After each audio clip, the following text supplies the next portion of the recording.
Hello guys, VNS classes में आप सभी लोग का स्वागत है।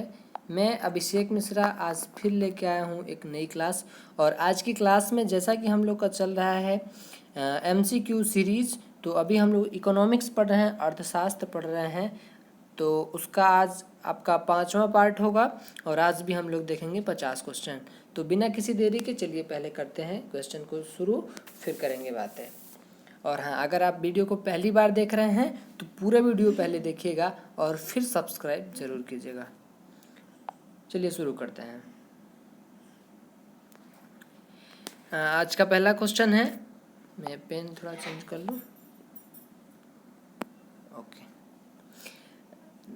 नरसिंघम समिति ने बैंकिंग ढांचे को कितने स्तर बनाने की संस्तुति की थी? तो बैंकिंग ढांचे को 4 स्तर में बनाने की संस्तुति उन्होंने की थी।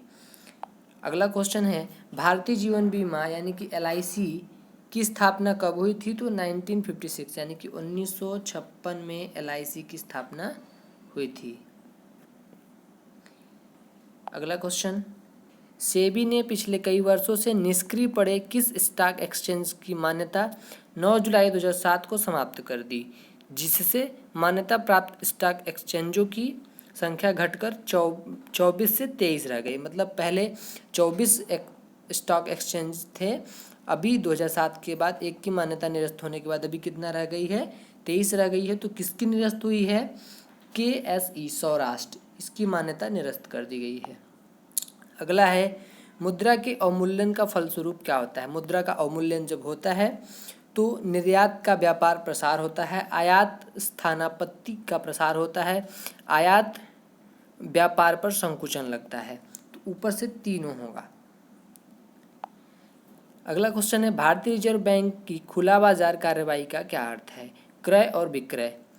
तो खुला बाजार कार्रवाई का अर्थ होता है सरकारी बांडों का। अगला क्वेश्चन, सस्ती मुद्रा का क्या अर्थ होता है? ब्याज की दर कम लगना। जब कम ब्याज दर लगती है तो उसे सस्ती मुद्रा कहते हैं। अगला क्वेश्चन है, आईएमएफ के नियमों के अनुसार हर सदस्य को अपनी वैध मुद्रा का समय मूल्य घोषित करना होता है, अमेरिकी डॉलर के रूप में और पाउंड स्टर्लिंग के रूप में। ये थोड़ा हाई लेवल का क्वेश्चन है, मतलब कहें कि इंटरनेशनल की बातें कर रहा है। चलते हैं अगले क्वेश्चन पे। आंसर नंबर सी होगा इसका। यदि धन यानी कि मुद्रा बहुत अधिक हो और माल अथवा वस्तु बहुत कम हो तो वह कैसी स्थिति उत्पन्न करती है? तो मुद्रास्फीति की स्थिति उत्पन्न करती है।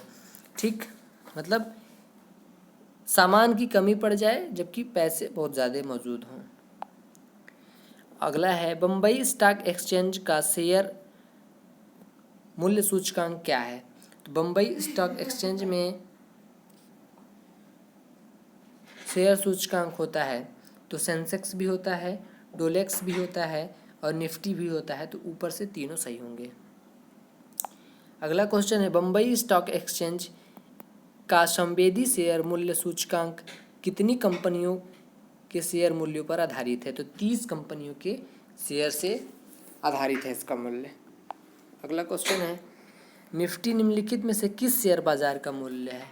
तो निफ्टी जो है एनएसई का है। ठीक। अगला क्वेश्चन है, ओटीसीईआई का क्या अर्थ है? तो भारत का एक शेयर बाजार है ओटीसीईआई। अगला क्वेश्चन है, चुनिंदा कंपनियों के शेयर मूल्यों पर आधारित शेयर मूल्य सूचकांक सेंसेक्स कितनी कंपनियों के शेयर मूल्यों पर आधारित है? तो सेंसेक्स भी 30 कंपनियों के शेयर मूल्यों पर आधारित है। बम्बई स्टॉक एक्सचेंज का राष्ट्रीय सूचकांक कितनी कंपनियों के शेयर पर आधारित है? तो राष्ट्रीय जो है कि सूचकांक 100 कंपनियों के शेयर पर आधारित है। दलाल स्ट्रीट कहाँ स्थित है? तो ये मुंबई में स्थित है। डो जोन्स क्या है? तो न्यूयॉर्क स्टॉक एक्सचेंज का शेयर बाजार सूचकांक है, ऑप्शन नंबर ए। निक्की क्या है? तो टोक्यो स्टॉक एक्सचेंज का शेयर मूल्य सूचकांक है, ऑप्शन नंबर ए होगा निक्की। आपने कहीं न्यूज़पेपर्स वगैरह में ये सब देखते होंगे अगर आप न्यूज़पेपर पढ़ते हैं तो। अगला क्वेश्चन है, टोक्यो स्थित स्टॉक एक्सचेंज का नाम क्या है? तो टोक्यो कहाँ है? अभी आपने क्या पढ़ा? टोक्यो स्टॉक एक्सचेंज निक्की निकी टोक्यो का है। अभी टोक्यो कहाँ है? टोक्यो इस कहाँ पूछ रहा है, तो टोक्यो जापान में है। अगला क्वेश्चन है, निम्नलिखित में से कौन सा युग्म सुमेलित नहीं है?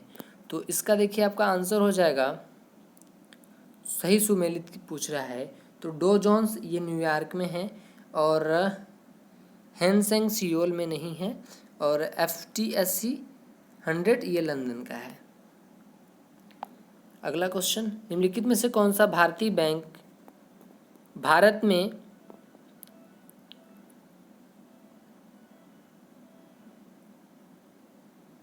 ये क्वेश्चन कहाँ से सिलेक्ट हो गया, इसमें दो हैं। चलिए इस क्वेश्चन को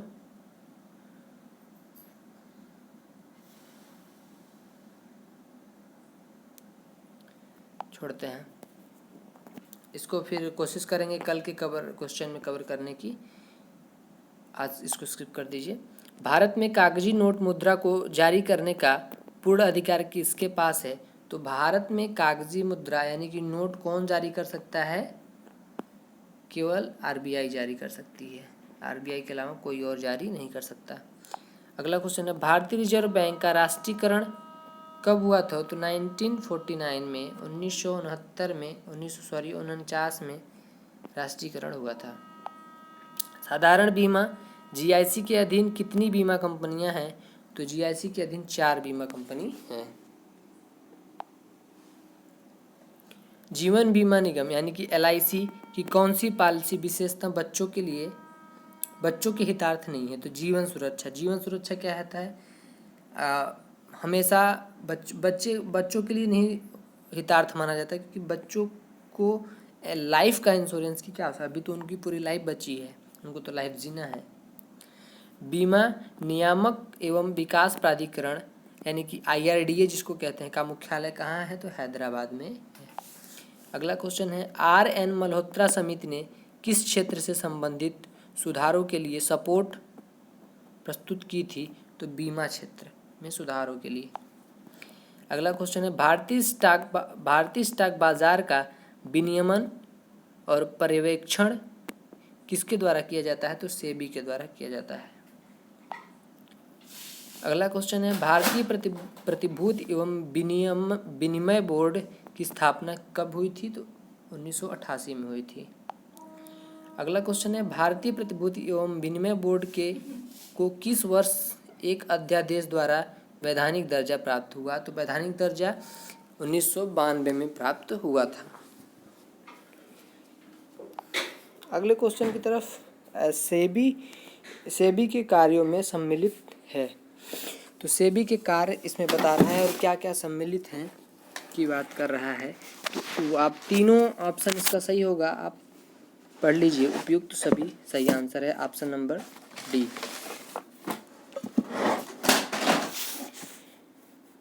एक मिनट, अगले क्वेश्चन की तरफ चलते हैं। अगला क्वेश्चन है, बुल एंड बियर शब्दावली किससे संबंधित है? तो स्टॉक मार्केट से संबंधित है। अगला क्वेश्चन है, भारत में शेयर बाजार की कार्यप्रणाली का विनियमन कौन करता है? तो सेबी करती है भारत में। अगला क्वेश्चन है, भारत में मान्यता प्राप्त स्टॉक एक्सचेंजों की कुल संख्या कितनी है? 23 है। अभी आपने पढ़ा था कि 24 थी, जो कि 2004 में एक की मान्यता रद्द कर दी गई, तो अभी वर्तमान में 23 है। भारत का सबसे पुराना stock exchange Bombay stock exchange है, ऑप्शन नंबर A होगा। बम्बई स्टॉक एक्सचेंज की स्थापना कब हुई थी? तो 1875 में हुई थी। राष्ट्रीय स्टॉक एक्सचेंज की स्थापना की संस्तुति 1991 में किस समिति द्वारा की गई थी? किसकी पूछ रहा है? राष्ट्रीय स्टॉक एक्सचेंज, तो ये हुई थी फेरवानी समिति के द्वारा। क्षेत्रीय ग्रामीण बैंकों को उनके प्रवर्तक बैंकों में विलय करने की संस्तुति की थी, तो खुसरो समिति ने की थी। अगला क्वेश्चन है, निम्नलिखित में से किस संस्था का संबंध भारत की कृषि एवं ग्रामीण वित्त की आवश्यकता तक सीमित है? तो नाबार्ड। मतलब नाबार्ड एक ऐसा बैंक है जो विशेषतः और मुख्यतः ग्रामीणों के लिए कार्य करता है, मुख्य उद्देश्य यही है। नाबार्ड संबंधित है राष्ट्रीय कृषि तथा ग्रामीण विकास से। अभी जो हमने कहा फेडरल रिजर्व बैंक किस देश का केंद्रीय बैंक है, तो फेडरल रिजर्व बैंक जो है संयुक्त राज्य अमेरिका यानी कि यूएसए का केंद्रीय बैंक है। अगला क्वेश्चन है निम्नलिखित में से कौन सा युग्म सुमेलित नहीं है, तो एग्जिम मतलब आयात निर्यात हेतु वित्त सही है, आरबीआई बैंकों का बैंक सही है बी नंबर, आईडीबीआई ये आपका हो जाएगा औद्योगिक वित्त, औद्योगिक है ये भी सही है, एफसीआई कमर्शियल संस्थाओं को वित्तीय मदद, एफसीआई कमर्शियल संस्थाओं को वित्तीय मदद नहीं होता, इसलिए option number D right answer होगा। निम्न क्षेत्रों के बैंक में अधिकतम कितने प्रतिशत विदेशी निवेश की अनुमति भारत सरकार ने प्रदान की है, तो 49% विदेशी निवेश हो सकता है।